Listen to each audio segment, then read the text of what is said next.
तो देखो बेटा, अब आगे देखते हैं। यहाँ तक हमने क्या करा बेटा कि आपके बेसिक फॉर्मूलाज हमने देख लिए हैं। इसमें अब एडवांस लेवल थोड़ा सा हम देखेंगे, ठीक है। तो इतना आपको बेटा क्लियर होना चाहिए 100%। अगर ये क्लियर नहीं है तो फिर दिक्कत ही दिक्कत है, ठीक है। मैंने इसलिए बोला था कि आगे देखने से पहले एटलीस्ट ये सारा आपका क्लियर होना चाहिए, ठीक है। चलो 9 फॉर्मूलाज आपके हो गए हैं, ठीक है। मैंने बोला था फॉर्मूलाज एक जगह लिख लेना, क्वेश्चन एक जगह लिख लेना आप। तो आई होप आप वैसे ही कर रहे हैं जैसे आपको समझाया गया था, क्योंकि इससे आपके नोट्स अच्छे बनेंगे, आपको दिक्कत कम आएगी। देखिए अब कुछ ऐसे देखो, एक आधा छोटा मोटा क्वेश्चन। मान लो मैंने ऐसे पूछा y इक्वल टू से x⁻10 प्लस log x। इसका मैंने आपको बोला कि डिफ्रेंशिएशन करो, ठीक है। इसका डिफ्रेंशिएशन करने का क्या मतलब है, देखो बहुत इजी है। नॉर्मली बस इसका पावर आगे, ऊपर पावर एक कम, इसका डेरिवेटिव सेपरेटली करिए और इसका डेरिवेटिव आप सेपरेटली किए 1/x। होता क्या है, जो डिफ्रेंशिएशन है, अगर मान लो आपके पास दो फंक्शन है से f प्लस माइनस जी, दोनों में लिख लो।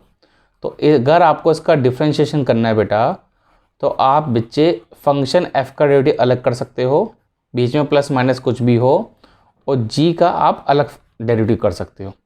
क्लियर। बट अगर मान लो क्वेश्चन ऐसे लिखा है y इक्वल टू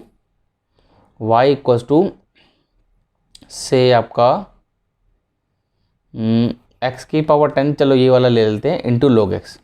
अगर बच्चे ऐसे लिखा है, अगर क्वेश्चन आपका ऐसे लिखा है, तो आप ऐसा नहीं करेंगे कि आपने क्या करा कि x⁻10 का डिफ्रेंशिएशन तो आपने ये कर दिया और इसका ये कर दिया, मतलब फिर आपने क्या करा, ऐसे अलग अलग कर दिया।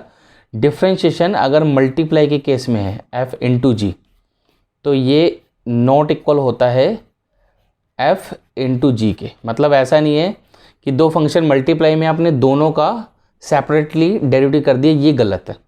दिस इज़ नॉट अलाउड, ये अलाउड नहीं है। बट बीच में प्लस या माइनस कुछ भी है, then you can do this, मतलब अलग अलग डिफ्रेंशिएशन हम कर सकते हैं। तो इसको मेरे बच्चे आप नोट डाउन में लिख लीजिए, ठीक है ना। ऐसे ही सेम आपका डिवीज़न में भी बेटा नहीं होता ऑब्वियसली, ठीक है ना। तो उसको भी हम लिखवा देते हैं। जैसे मान लो फंक्शन f/g की फॉर्म में है, ठीक है। तो it is not equal to कि डिफ्रेंशिएशन ऑफ f आप अलग कर लो और डिफ्रेंशिएशन ऑफ g आप अलग कर लो। मतलब ऊपर नीचे दो फंक्शन लिखे हैं, आपने सोचा ऊपर वाले का सेपरेटली कर लेते, नीचे वाले कर लेते, ये सब गलत है, ठीक है। चलो ये छोटी छोटी सी बातें हैं, वैसे तो क्वेश्चंस करते करते 11th में आपको ये सब पता लग गया होगा। फिर भी मेरा फ़र्ज़ है, मैंने बोला कि मैं मान के चल रहा हूँ आपको नहीं आता, ठीक है।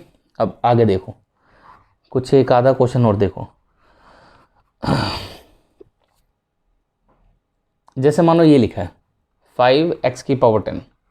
तो हमने आपको एक बात बोली थी, अगर कोई कांस्टेंट है वो वेरिएबल के साथ आ जाए, ठीक है। इसको भी चाहो तो नोट में लिख लो। अगर कोई k है और कोई फंक्शन है, इसका अगर आप डिफ्रेंशिएशन करना चाहते हैं तो कांस्टेंट तो अलग हो जाएगा, डिफ्रेंशिएशन ऑफ फंक्शन आप कर सकते हैं, ये अलाउड है। मतलब एक कांस्टेंट फंक्शन के साथ मल्टीप्लाई हो तो आप कांस्टेंट को अलग कर सकते हो, तो ये तो अलग हो गया। इसका डिफ्रेंशिएशन करेंगे बस, ठीक है। लेफ्ट हैंड साइड पे भी डेरिवेटिव अप्लाई कर देते हैं, नहीं तो ये गलत हो जाएगा। अभी क्या हो, ये 5 हो गया, तो ये 10x⁻9 कुल मिला के 50x⁻9 आ गया। अब आपको क्या करना है, being a 12th class student, आपको डायरेक्टली ये स्टेप लिखना है, ठीक है। अब ये कैसे लिखेंगे, चलो एक क्वेश्चन और देखो। मान लो 2 है, x की पावर से 20 है, तो y डैश वैल्यू आपको पता है 20 नीचे आएगा तो इससे मल्टीप्लाई हो जाएगा 40 और x⁻19। बस एक ही स्टेप में हमने ख़त्म कर दिया, ठीक है। यही चीज़ आपको फॉलो करनी है। अब ये बच्चे कुछ सोचते हैं ये एग्जाम्पल तो बेकार है, इसको क्या करना है, नोट डाउन करके करना है इसको भी नोट।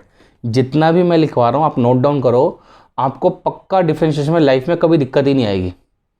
ये चीज़ फॉलो करो जो बता रहा हूँ, इसको फॉलो करने से आपको डिफरेंशिएशन में कभी दिक्कत नहीं आएगी, पक्का, ठीक है। ऑल दो मैं मैक्सिमम टू मैक्सिमम इस चैप्टर के क्वेश्चंस कराऊंगा, ठीक है। सिमिलर टाइप के क्वेश्चन हो भी सकता है मैं छोड़ दूं, ठीक है ना, देखेंगे वो आपसे भी हो जाएंगे। क्लियर। अब कुछ आगे बढ़ते हैं, एक लेवल और आगे बढ़ने की बात करते हैं। देखो ऐसे समझिए, मान लो मैंने आपसे क्वेश्चन पूछा डेट y इक्वल टू से 3x + 7। मैंने बोला इसका डेरिवेटिव करो, तो कहोगे सर ये कौन सा लेवल अप किया, तो बड़ा आसान है। कोई बात नहीं, अभी बस सुनते रहो, ठीक है ना, सुनोगे तभी समझ में आएगा। मान लो y इक्वल टू, फिर मैंने यही क्वेश्चन लिखा 3x प्लस 7, इसकी पावर मैंने 2 लिख दी। तो मोस्टली बच्चे क्या करेंगे, कहेंगे सर पावर खोल लो कोई बात नहीं, a square 2ab 6 7 42 plus b square. तो इसका वाई डैश आप बहुत इजीली निकाल सकते हो, कोई दिक्कत नहीं है। 18x प्लस 42 ऐसा आ गया, ठीक है। तो कोई दिक्कत नहीं है, 0 हो जाएगा, प्लस 0। तो ये समझ में आ गया होगा। अब मान लो फिर यही क्वेश्चन लिखा 3x plus 7 raise to the power 20। अब क्या करोगे, अब खोलोगे पावर, नहीं खुलेगी। कुछ गधे होते हैं कहते हैं सर बाइनोमियल लगा दो, तो अब लगाओ तुम, अब तुम बाइनोमियल भी नहीं लगा सकते। इतनी पावर हमने बढ़ा दी कि अब तो ना हम बाइनोमियल लगाने की सोच सकते, क्योंकि बाइनोमियल से एक्सपेंड किया जा सकता है, ना हम इसको नॉर्मल तरीके से खोल सकते हैं। तो इस टाइप के क्वेश्चंस को हैंडल कैसे करेंगे, ठीक है। ऐसे क्वेश्चंस को, जैसे मान लो एक बड़ा सा एक्सप्रेशन लिख दिया और उसके ऊपर बहुत बड़ी सी पावर डाल दी, पावर छोटी हो बड़ी हो उससे मैटर नहीं है, बट इस टाइप के क्वेश्चन को डील कैसे करेंगे, इसके लिए फिर मैंने क्या करा, कुछ अलग सेट ऑफ फॉर्मूलाज मैंने जनरेट करे, ठीक है। ये हो सकता है आपको किसी बुक में नॉर्मली ना मिले, ये मेरा अपना तरीका है पढ़ाने का। तो 9 फॉर्मूलाज हो गए थे, फॉर्मूला नंबर 10 आपने वही लिखनी है फॉर्मूलाज, ठीक है। मैं बार बार अब ऐसे ऊपर नीचे करूँगा तो टाइम वेस्ट होगा। ये नेक्स्ट फॉर्मूला आप फॉर्मूला शीट में अपनी लिखेंगे, जो पहला पेज मैंने छुड़वाया था आपसे। तो अगर मान लो मेरे बच्चे ऐसा आपसे डिफरेंशिएशन पूछ रहे हैं, ये टी का मतलब क्या भी बता रहे, पावर आगे ऊपर पावर एक कम एंड देन ऐसे लिख दो। अब ये क्या है उसको सुनो, इस टी का मतलब क्या है, वेयर टी का मतलब क्या होगा, या तो आप इसे टर्म बोल दो या आप इसे पढ़ो other than x, other than x, ठीक है। क्या मतलब है, पहले आराम से सुनो, पेशेंस से सुनो, समझ में आ जाएगा। अगर मान लो कोई भी एक एक्सप्रेशन लिखा है, ठीक है, जो एक्स नहीं है, ये मान लो एक्स नहीं है और इसकी पावर कुछ दे दी, तो ऐसे क्वेश्चन को कैसे सोल्व करेंगे। तो इस सामने मैंने फॉर्मूला लिखा है, पावर आगे ऊपर पावर एक कम then differentiation of term again. पढ़ने का तरीका सीखो पहले, जैसा मैं पढ़ता हूँ वैसा पढ़ो। इसके डेरिवेटिव को पढ़ोगे कैसे, ऐसे पढ़ोगे, पावर आगे ऊपर पावर एक कम then derivative of term again, derivative of term again. Term का मतलब क्या है, अदर देन एक्स बोल दो या टर्म बोल दो, दिमाग में लगा लो कि एक्स के अलावा कुछ और लिखा हुआ है तो उसे हम अदर देन एक्स बोल देंगे या टर्म बोल देंगे, ठीक है। तो अब ये जो क्वेश्चन ऊपर लिखा था इसको देखो, ठीक है। तो मैंने इसका नाम दिया 10.1, जो ऊपर क्वेश्चन था उसे मैंने क्या नाम दिया, 10.1 नाम दे दिया। अब उसको हम इस फॉर्मूले से करेंगे, मैं फॉर्मूला हटाता नहीं हूँ ताकि आपको दिक्कत ना हो। तो क्वेश्चन था 3x plus 7 raise to the power 2000। तो कैसे करेंगे, बड़ा आसान है, y डैश विल बी, पहले तो पावर आगे, फॉर्मूला देखते रहो समझ में आएगा, बहुत आराम से कर रहा हूँ। पावर आगे, इसको पूरा सेम लिखा, इसमें कोई छेड़खानी की। अब इसमें एक कम करो तो that will be 1999 into differentiation of term again. Term किसको बोला है, दिमाग लगाओ, टर्म किसको बोला होगा, इसे टर्म बोला है, ये हमारा टी का काम कर रहा है। तो इसका डेरिवेटिव मेरे बच्चे द्वारा कर दो। अब 3x प्लस 7 का डेरिवेटिव तो आता है, ये तो 3 हो गया, तो इसका आंसर कितना आएगा, ये 3 आएगा। सो 3 इंटू दिस 2000 कितना हो गया, 6000। तो आंसर आ गया 6000, 3x plus 7 raise to the power इतना, this is the answer. Clear. अब ये फॉर्मूला याद कर लो पहले अच्छे से, इसको देखो, we will do some questions on this formulas. तो फॉर्मूला नंबर 10 है, हमने एक एग्जांपल कर लिया, और देखो 10.2 मान लो y इक्वल टू ऐसा लिखा है इस बारी से log x, और इसकी पावर उठा के मैंने 20 लिख दी। अब मुझको ये बताओ क्या ये x है, आंसर मिलेगा no, it is other than x, x तो नहीं है ना, तो इसको हम लोग t मान लेंगे। अब मेरे बच्चे इसका डेरिवेटिव कैसे करोगे, बड़ा आसान है, पावर आगे ऊपर पावर एक कम कर दी, एक कम। अब डेरिवेटिव टर्म अगेन करो, टर्म क्या है, log x है। देखो फॉलो करोगे ना पक्का समझ में आएगा, ठीक है। मोस्टली बच्चों की आदत क्या होती है, चल थोड़ा सा यहाँ से पढ़ लिया, थोड़ा वहाँ से पढ़ लिया, फिर नहीं समझ में आता, फॉलो करना पड़ता है, ठीक है ना। ये 1/x और आ गया, बस इसमें और कुछ तो हम कर नहीं सकते, यही हमारा आंसर हो गया। ठीक है। अब ऐसे अब जितने भी क्वेश्चन आएंगे खुद करना, बाकी तो मैक्सिमम क्वेश्चन आपके एक्सरसाइज के अंदर डिस्कस हो जाएंगे। मैं वैरायटी ऑफ क्वेश्चन डिस्कस करना चाहता हूँ, ठीक है। कितने क्वेश्चन हो गए हमारे, फॉर्मूलाज हो गए, सॉरी 10 फॉर्मूलाज हो गए। अब फॉर्मूला नंबर 11 देखो, ठीक है। एक्चुअली 10 से ही निकल के आया है। क्या है फॉर्मूला, जैसे मैंने रूट एक्स लिखवाया था ना, ऐसे ही रूट टी भी होगा। अब रूट एक्स का डेरिवेटिव क्या लिखवाया था, 1/2 रूट एक्स, तो इसका होगा 1/2 root t into differentiation term again. तो अगर आप दिमाग लगाओ फॉर्मूला तो वही है, रूट एक्स वाला ही, बस एक्स्ट्रा क्या आ रहा है, एक्स्ट्रा ये आ गया। ऐसे ही डेरिवेटिव टी की पावर एन जब मैंने लिखवाया तो फॉर्मूला तो वही एक्स वाला, सिर्फ एक्स्ट्रा क्या आ रहा है, ये वाला पार्ट एक्स्ट्रा, ठीक है। तो अपने आप ही आपको फॉर्मूले याद हो जाएंगे, कोई इतना लंबा चौड़ा कुछ काम नहीं है। क्लियर, देखते रहो, पक्का समझ में आ जाएगा। अब इसके ऊपर एक एग्जांपल लिया, ज़्यादा नहीं लेंगे, ज़्यादा एग्जांपल लेते रहेंगे ना तो फिर बहुत लंबा हो जाएगा चैप्टर, ठीक है। चलो मान लो ये 3x + 7 के पीछे पड़ जाते हैं, इसका डिफ्रेंशिएशन किया, ठीक है। आपको सिर्फ कॉन्सेप्ट समझना है। डिफ्रेंशिएशन ऐसा चैप्टर है जिसमें रट्टा मार ही नहीं सकते और मारना भी नहीं चाहिए। मैथमेटिक्स में रट्टे का काम ही नहीं है, ठीक है। कुछ आपके लिमिटेड क्वेश्चंस होंगे, वो मैं आपको खुद बोल दूंगा कि इनके अंदर ट्रिक लग रहा है, इसको आप याद कर लो। अगर नहीं करोगे तो फिर दिक्कत आएगी, ठीक है। चलो अब देखो, ये फॉर्मूला लगा दिया, चेक करो। अब 3x + 7 का डेरिवेटिव 3 हो गया, एंड दिस 3 × 1 3, तो 3/2 3x + 7, डेट्स इट। क्लियर। अब रूट के अंदर कुछ भी आए ऐसे ही डील करो। चलो 11.2 एक और देख लो, y = मान लो रूट के अंदर e की पावर x लिख दिया। ट्रिग्नोमेट्रिक फंक्शन भी आ सकते हैं इसके अंदर, वो अभी सिखाए नहीं इसलिए मैं लिख नहीं रहा हूँ, ठीक है।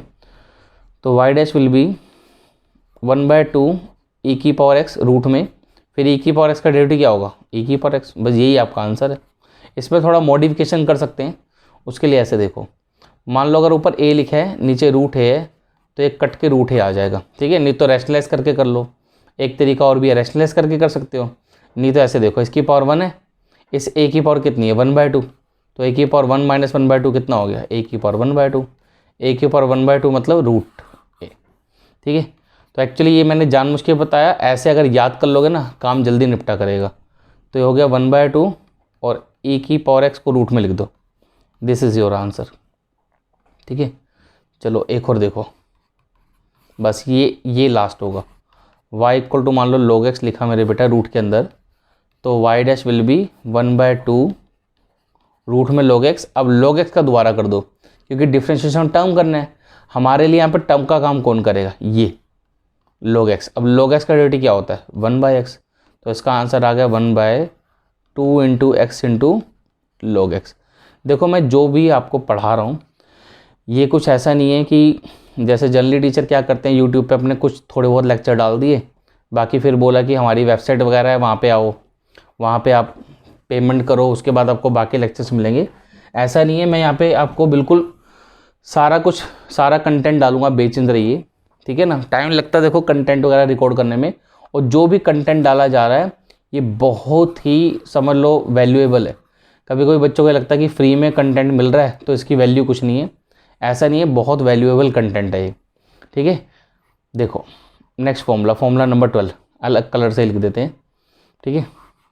देखो डिफ्रेंशिएशन ऑफ 1/t की पावर n, तो जैसे 1/x की पावर n लिखवाया था वैसे ये है -n / t की power n+1 into differentiation of term again. तो फॉर्मूलाज वही हैं, आपको समझ में आ रहा होगा, बस थोड़ा सा उनका स्ट्रक्चर चेंज कर रहा है, जानबूझ के लिखवा रहे हैं, नहीं लिखवाएंगे तो फिर क्वेश्चन में दिक्कत आती है बच्चों को, ठीक है। चलो देखो एग्जाम्पल के लिए, चलो वो एग्जाम्पल बहुत बढ़िया चल रहा है, 3x + 7 मान लो इसकी पावर 10 है। क्वेश्चन तो आप कोई भी पकड़िए समझ में आएगा पक्का। तो ऊपर वाला फॉर्मूला देखो अप्लाई करो, अब तो खुद ही समझ में आ रहा होगा कि करना क्या, ठीक है। And differentiation term again, term क्या हमारा यहाँ पे, दिस 3x + 7 इज टर्म, तो इसका डेरिवेटिव अगर आप करोगे तो कितना आएगा 3 आएगा। So the final answer is -30 / 3x + 7 raised to 11, बस काम खत्म। अच्छा कुछ बच्चे क्या करते हैं, अगर जिन्होंने थोड़ा सा पढ़ रखा है इस चैप्टर को पहले से, तो वो उसमें क्वोशंट रूल अप्लाई करना शुरू कर देते हैं। भैया पता नहीं क्यों करते हो, ठीक है ना, टाइम ख़राब करने वाली बात है, ठीक है। इस पे ऐसे एक एग्जाम्पल देखते रहिए, थोड़ा जल्दी निपट जाएगा, ठीक है। बाकी एक्सरसाइज के क्वेश्चन कराएंगे आपको। सो कितने हो गए 12 फॉर्मूलाज हो गए। अब नेक्स्ट 13, इसको देखो, जैसे डिफ्रेंशिएशन ऑफ e की पावर x लिखवाया था, ऐसे e की पावर t देखो, तो क्या होगा, जैसे e की पावर x का डेरिवेटिव कितना था, e की पावर x, तो e की पावर t का e की पावर t। अब तुम्हारा दिमाग काम कर रहा होगा, साथ में बस ये और लगा दो। तो एक छोटा सा एग्जांपल इसके ऊपर, ज़्यादा कुछ बड़ा नहीं लेंगे। मान लो y इक्वल टू ई की पावर से 5x लिखा है। अब ये x तो नहीं है ना, 5x है, मतलब अदर देन x है, तो इसका आंसर होगा e की पावर 5x, और हमारा टर्म का काम कौन कर रहा है, ये 5x टर्म का काम कर रहा है, तो इसका डेरिवेटिव द्वारा कर दो, 5 और आ जाएगा, तो आंसर विल बी 5 e की पावर 5x। ठीक है, तो आई थिंक समझ में आ गया होगा। आगे बढ़िए, थोड़ा फास्ट फॉरवर्ड चलेंगे क्योंकि 12th क्लास है, बहुत सारा सिलेबस है, बहुत कुछ पढ़ाने के बाद एक छोटे से टॉपिक को लेकर लमके रहो, क्या फ़ायदा। अब log x का जैसे करते थे वो होता था 1/x, तो यहाँ log t कर रहे हैं। कॉन्सेप्ट तो आपको समझ आ ही गया, आप तो खुद भी फॉर्मूलाज बना सकते हो। बस very quickly we are taking some examples. से y इक्वल टू log, इसके अंदर चलो वही 3x + 7 ही लेते हैं, चलो। सो y dash will be 1/3x + 7, और 3x + 7 का आ जाएगा 3। बस यही हो गया, सिंप्लीफाई में कुछ है नहीं खास, खुद भी कर सकते हो। तो ये आपके कुछ फॉर्मूलाज हो गए, ठीक है। अच्छा, कितने हो गए, 14। एक और देखो, एक याद होगा कि डेरिवेटिव लिखवाया था a की पावर x का, तो ये था a की पावर x लोगे, बस इसमें भी बना दो फॉर्मूला एक, डेरिवेटिव ऑफ a की power t other than x होगा तो, ठीक है। अब इसके ऊपर एग्जांपल चलो एक ले लेंगे, कोई बात नहीं, इनटू डेरिवेटिव टर्म अगेन। बाकी आपकी एक्सरसाइज में सब टाइप के क्वेश्चंस हैं, वहाँ पे हम लोग कवर करेंगे तो थोड़ा हमारा टाइम सेव हो जाएगा, ठीक है। एग्जांपल देख लो इस पर 15.1, मान लो y इक्वल टू 2 की पावर से, चलो इस पर एक्स स्क्वायर लेते हैं, 2 की पावर में एक्स स्क्वायर है, तो y डैश विल बी, पहले तो सेम लिख दिया, सेम क्यों लिख दिया, चेक करो, a की पावर t, a की पावर t, ठीक है। तो 2 की पावर एक्स स्क्वायर ऐसे लिख लिया, फिर लिखा log a का काम कौन कर रहा है, a का काम ये वाला 2 कर रहा है, ये वाला 2 नहीं कर रहा, तो ये हमारा a का काम कर रहा है, तो log a मतलब log 2 हो गया। देन डिफ्रेंशिएशन ऑफ टर्म का काम कौन करेगा, ये करेगा टर्म का काम, तो इसका डिफ्रेंशिएशन और कर दो, तो इसका डिफ्रेंशिएशन आएगा 2x। फाइनल आंसर आपका कितना आ गया, ज़्यादा नहीं इसमें चेंजेस करूँगा, ठीक है ना, बस ऐसे करके लिख दो, बहुत है, क्लियर, ये हो गया। वैसे ये वाला 2 और इस वाले 2 को मिला सकते हैं हम, बट अभी आप ऐसे ही छोड़ दो, ठीक है ना। एक्सरसाइज के जब क्वेश्चन करेंगे तो पीछे से आंसर पूरा पूरा टैली करवा देंगे आपको, ये हो गया। अब इसके बाद क्या करेंगे, इसके बाद करते हैं हम ट्रिग्नोमेट्रिक डेरिवेटिव्स, ठीक है। चलो देखो फॉर्मूलाज, अब जो फॉर्मूलाज लिखे थे उसमें एक लाइन डाल दो, इसको अलग से लिखो, ठीक है, इनको अलग से कैटेगरी में डालो। सबसे पहले डेरिवेटिव ऑफ साइन एक्स, याद होगा वैसे, डेरिवेटिव साइन एक्स कितना होता है, कॉस एक्स होता है, ठीक है। क्यों होता है, किस लिए होता है, ये तो आपने 11th में सीखा होगा। डेरिवेटिव कॉस एक्स कितना होता है, माइनस साइन एक्स, ठीक है। आगे देखो, साइन कॉस अब करो 10 का, डेरिवेटिव 10x कितना होता है बेटा, ये होता है मेरे बच्चे सेक स्क्वायर एक्स, तो 3 हो गए, ठीक है। अच्छा, एक चीज़ और ध्यान रखना, जिस भी ट्रिग्नोमेट्रिक फंक्शन का नाम सी से शुरू होता है ना, उसके आंसर में डेरिवेटिव के आंसर में माइनस जरूर आएगा। अभी देखना आप, अगर आपको फॉर्मूला याद है तो आपने कभी पता नहीं नोटिस किया नहीं किया, साइन कॉस 10 इसका कॉसेक, अब कॉसेक का जो डेरिवेटिव होगा ना उसमें माइनस तो पक्का आएगा। कॉसेक का डेरिवेटिव क्या होता है, minus cos x into cot x, ठीक है। फॉर्मूले याद कर लेना प्रॉपरली। फिर next derivative of sec x, derivative sec x होता है सेक एक्स इंटू 10x, ठीक। फिर last derivative of cot x, तो डेरिवेटिव कॉट एक्स क्या होता है, minus cos x square x. अब तुम नोटिस करो, इसका नाम भी सी से शुरू, माइनस आया, इसका नाम भी सी से शुरू, माइनस आया, ठीक है। तो जिस भी ट्रिग्नोमेट्रिक फंक्शन का नाम सी से शुरू हो उसके डिफरेंशिएशन माइनस आएगा। ये तो फॉर्मूलाज हो गए, इसमें कुछ है नहीं ये तो स्ट्रेट फॉरवर्ड चीज़ें हैं। इसके बाद जो मेन चीज़ है उसको देखो, फॉर्मूला नंबर 7, ये इंपॉर्टेंट है। जैसे मान लो आपसे पूछा डिफरेंशिएशन ऑफ साइन बट अंदर x ना लिख के t लिख दिया। अब t का मतलब तो मैं बता चुका हूँ आपको, t का मतलब क्या है, अदर देन x। तो इसका डिफ्रेंशिएशन क्या होगा, जो डेरिवेटिव साइन का था वही लिखो। साइन का डेरिवेटिव क्या था, कॉस, t की जगह t लिखो, बस इस t का डेरिवेटिव दोबारा कर दो। तो ये तो वही प्रोसीजर चल रहा है जो ऊपर बताया था, ठीक है, जैसा मैंने इसके लिए किया। Similarly for other trigonometric function, other trigonometric functions, ठीक है। बाकी सबके लिए भी आपको ऐसे ही करना है, मतलब जो उसका डेरिवेटिव है वो तो ऐसे ही लिखो, लास्ट में एक ये और लिख देना, ठीक है। चलो इसका और देख लो, जैसे मान लो डेरिवेटिव सेक टी लिख रहे हैं, आपको लिखना हो तो सबके बना के लिख लेना। सेक का डेरिवेटिव क्या होता था, सेक एक्स टेन एक्स, यही तो होता है, बस एक्स की जगह क्या आ जाएगा, टी आ जाएगा, और लास्ट में डेरिवेटिव टर्म अगेन और कर दो, ठीक है। ये और आ रहा बार बार अलग। इसको समझने के लिए ना कुछ एग्जांपल्स लेते हैं। देखो मान लो y इक्वल टू, मैंने पूछा पहले तो साइन एक्स स्क्वायर। अब ये जो एक्स स्क्वायर है बेटा, ये हमारे लिए t का काम करेगा, ठीक है। फॉर्मूला आप ऊपर से देखिए, साइन का डेरिवेटिव कॉस हो गया, एक्स स्क्वायर को ऐसे ही रहने दो। अब एक्स स्क्वायर का डेरिवेटिव अलग से कर दो, मैं एक बार लिख देता हूँ। तो डेरिवेटिव एक्स स्क्वायर कितना होगा, 2x हो जाएगा। इस 2x को सबसे आगे लिख दो, 2x into cos x square. तो आई होप समझ में आया होगा क्या बोलना चाह रहे, कि अगर किसी ट्रिग्नोमेट्रिक फंक्शन के एंगल के साथ छेड़खानी हो तो डरने की जरूरत नहीं है। सेम फॉर्मूला लगाओ जो है, वो लगाने के बाद जो आपका एंगल में छेड़खानी हुई है उसको अलग से डिफ्रेंशिएट कर दो, ठीक है। कोई बात नहीं, इसके ऊपर कुछ एग्जांपल्स हम ज़्यादा करेंगे ताकि आपको एक कॉन्सेप्ट क्लियर हो जाए। जैसे मान लो इस बारी y इक्वल टू मान लो 10 पूछा, और इसके एंगल में इन्होंने रूट एक्स डाल दिया। अब कुछ भी डाल सकता है, जितना आपने ऊपर ज्ञान लिए उसमें से कुछ भी यूज़ हो जाएगा। तो 10 का डेरिवेटिव कितना हो गया, सेक स्क्वायर, रूट एक्स को ऐसे ही लिखो। अब इस रूट एक्स का डेरिवेटिव मेरे बेटा क्या करो, अलग से और कर दो, ठीक है। तो रूट एक्स का डेरिवेटिव क्या होता है, याद होना चाहिए आपको। नहीं याद तो यहाँ इस लेक्चर को बंद करो और पहले वाला लेक्चर देख के आओ, क्योंकि ये बीच में कुछ समझ आने वाला नहीं है, फ़ायदा नहीं है, ठीक है। ये हो गया क्लियर, आगे बढ़ते हैं। और देखो y इक्वल टू मान लो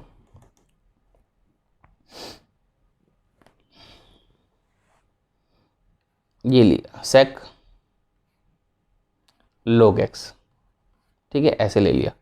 तो y डैश क्या होगा, सेक का रेडी हो गया sec x tan x, sorry यहाँ x नहीं आएगा, यहाँ तो यहाँ आना है, sec x tan x derivative होता है, ठीक है। तो x की जगह पे क्या लिख दो, उठा के log x लिख दो, और बाद में log x का डेरिवेटिव फिर करना पड़ेगा।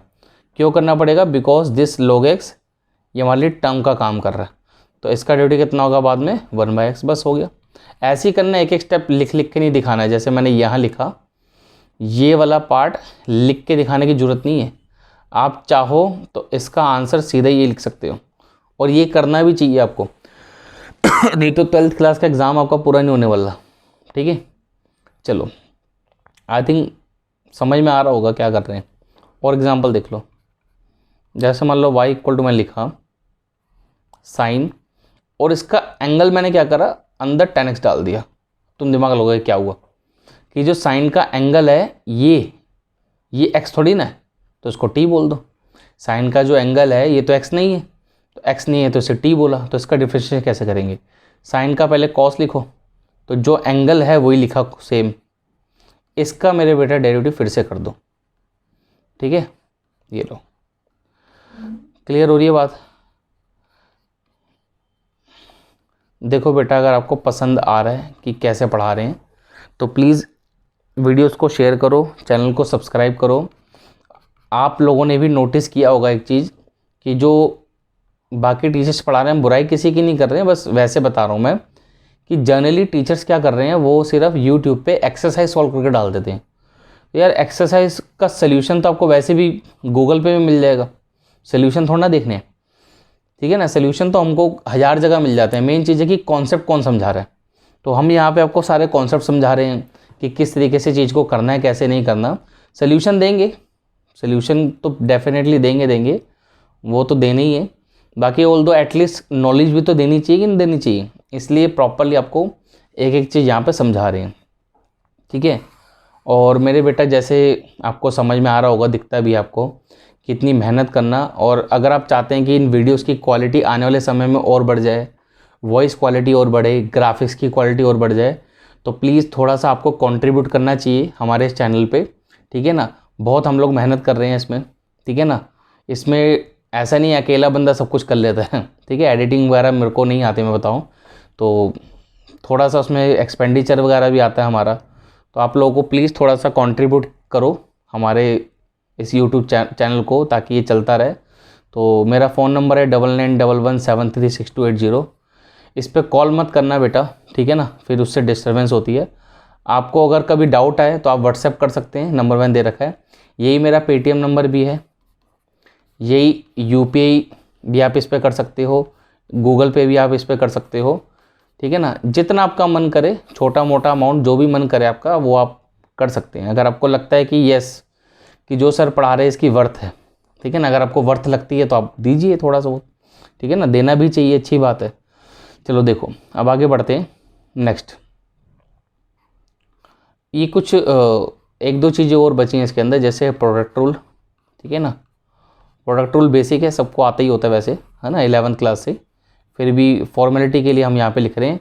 इसके ऊपर मैं क्वेश्चन नहीं डिस्कस कराऊंगा, क्योंकि एक्सरसाइज में हम लोग कर लेंगे, ठीक है ना। मेन जो चीज़ें थी वो मैं करा चुका हूँ आपको, ठीक है ना। इतना जो मैंने डेरिवेटिव आपको बताया, this is more than enough. पूरा चैप्टर आप आराम से कर सकते हो, ठीक है ना। बाकी चैप्टर के अंदर कुछ चीज़ें हैं अलग से भी, जैसे कि इम्प्लिसिट फंक्शंस, उसको कैसे हैंडल करना है, या पैरामेट्रिक फॉर्म उसे कैसे हैंडल करना है। ये दो टाइप के एटलीस्ट एक्सरसाइज हैं जो जनरली बच्चों को पता नहीं होती। अच्छा, वन मोर थिंग, मैंने इस चैप्टर में अभी तक इन्वर्स ट्रिग्नोमेट्रिक डेरिवेटिव नहीं पढ़ाया आपको।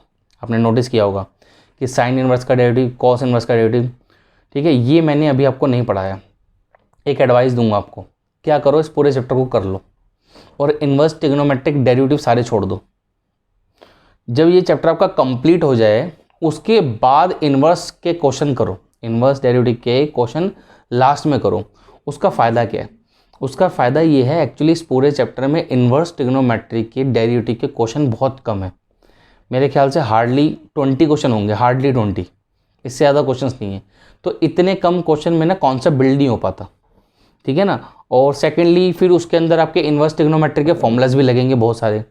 तो बेटर ये है कि जब आप उन क्वेश्चंस को करो, इन्वर्स ट्रिग्नोमेट्रिक डेरिवेटिव्स को, तो पहले तो इन्वर्स ट्रिग्नोमेट्री रिवाइज कर लो, उसके बाद उन क्वेश्चंस को करो। बाकी मैं करवाऊंगा वो वाले क्वेश्चंस भी, जब वो करवाएंगे तो उसके साथ मैं आपको फॉर्मूलाज वगैरह सब करवा दूंगा, ठीक है। अभी इसको देखो, प्रोडक्ट रूल में first function as it is, derivative second, ठीक है ना, ये मेरा अपना पढ़ने का तरीका है। फिर plus second function as it is, differentiation of first, ये आपका मेरे बेटा प्रोडक्ट रूल है, ठीक है। ये ऐसे आप चाहो तो ब्रैकेट लगा सकते हो। फिर नेक्स्ट है बेटा आपका क्वोशंट रूल, ठीक है ना। क्वोशंट रूल भी आपने 11th में पढ़ा था, मैंने बोल दिया आपको। इस पर देखो क्वेश्चंस करा के टाइम नहीं खराब करेंगे, ठीक है ना। देखो n/t टाइप का फॉर्मूला होता है, सिर्फ रिवीजन के पॉइंट ऑफ व्यू से लिखवा रहा हूँ। Denominator as it is, derivative numerator minus numerator as it is, derivative denominator divided by denominator का स्क्वायर, ठीक है। बस ये आपके लिए अभी इतना नॉलेज इनफ है। पहले इतना जितना पढ़ा दिया, इसको अच्छे से रिवाइज करो, 2-2, 3-3, 4-4 बार पहले इसको पढ़ो। इनको पढ़ने के बाद ही आगे के लेक्चर आप अटेंड करना, जिसमें हम लोग क्या करने वाले हैं, आपके एक्सरसाइज के क्वेश्चन डिस्कस करेंगे, ठीक है। अब मैं सारे क्वेश्चन सेकंड एक्सरसाइज से लेके, पहली एक्सरसाइज तो आपकी लिमिट्स की है, वहाँ से लेके आखिरी तक के सारे क्वेश्चंस कराऊंगा। और सारे क्वेश्चंस कराने के बाद में हम इन्वर्स ट्रिग्नोमेट्री पढ़ाएंगे, and then at the end we will do limits, ठीक है। तो ये चैप्टर बहुत बड़ा है, काफ़ी टाइम लगने वाला है इसमें, काफ़ी सारे लेक्चर्स इसमें आपके आएंगे, ठीक है। तो प्लीज़ बने रहे हमारे इसके साथ। चलो, पसंद आ रहा तो प्लीज़ चैनल को लाइक शेयर सब्सक्राइब करिए, ठीक है बेटा। थैंक